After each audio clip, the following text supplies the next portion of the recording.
FSN Radio. It's all about what's next. Go to financialsurvivalnetwork.com and sign up for your free weekly newsletter. You'll also get 3 free reports. The Financial Survival Network. It's all about what's next.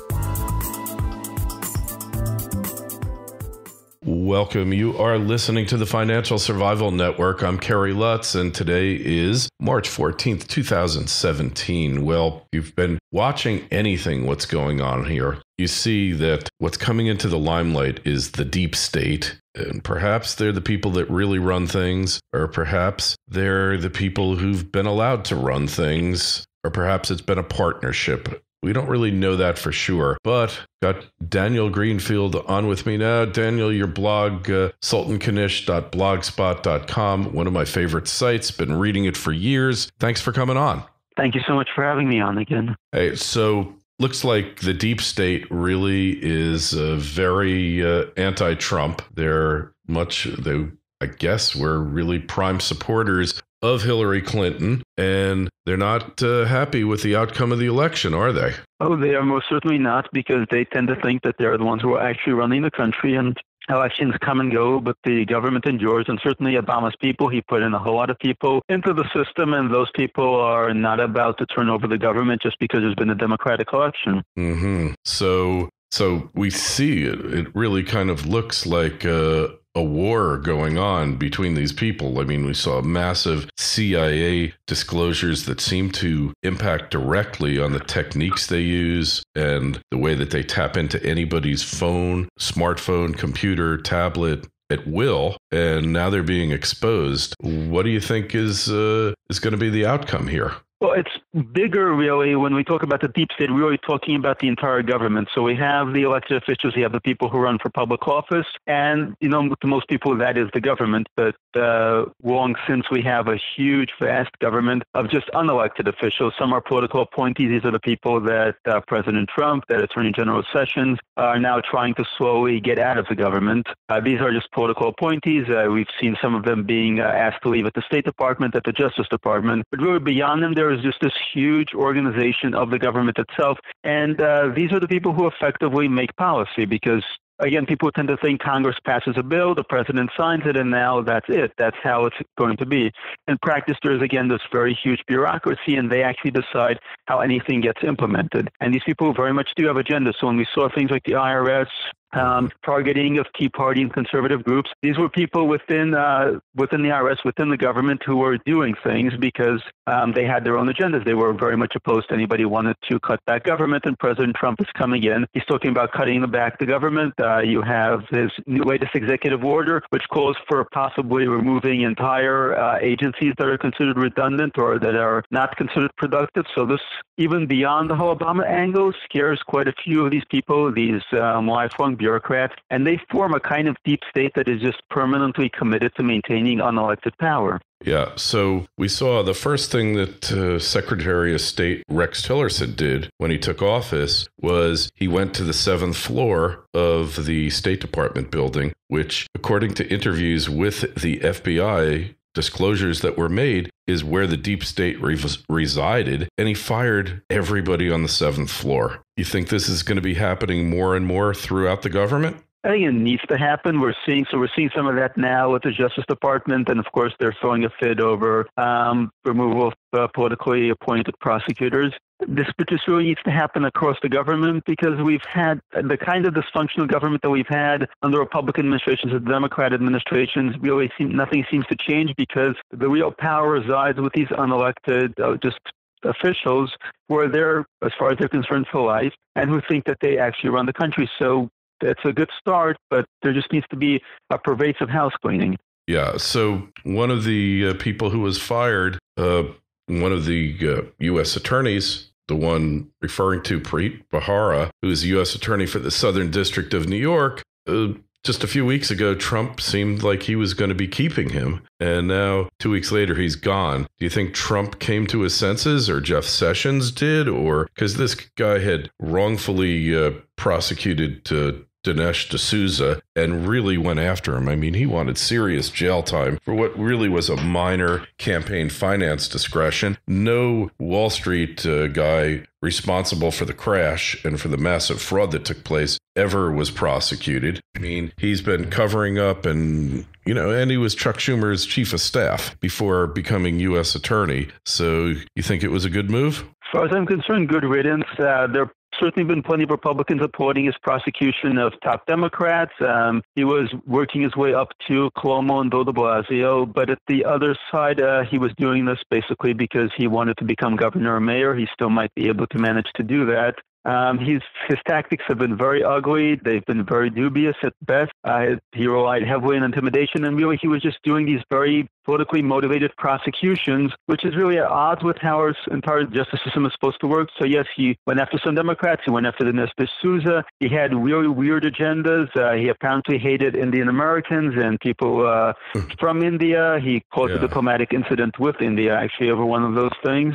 He was very aggressive, very ambitious. But even beyond that, I think it's a good idea just to clean house across the board. And I think that's what Sessions did in this case. He got his way because really you just have to do it across the board. You can't just pick and choose a few people. When you deal with political appointees, they really just all have to go. Yeah, so it's a case of a new broom sweeps cleanest, right? Yeah, I mean, you need to do this in just a big way. If President Trump is really committed to making over the government, you can't deal with the same old people. No, I mean, obviously, and there's some that are just embeds basically in the government, and they just really have to go.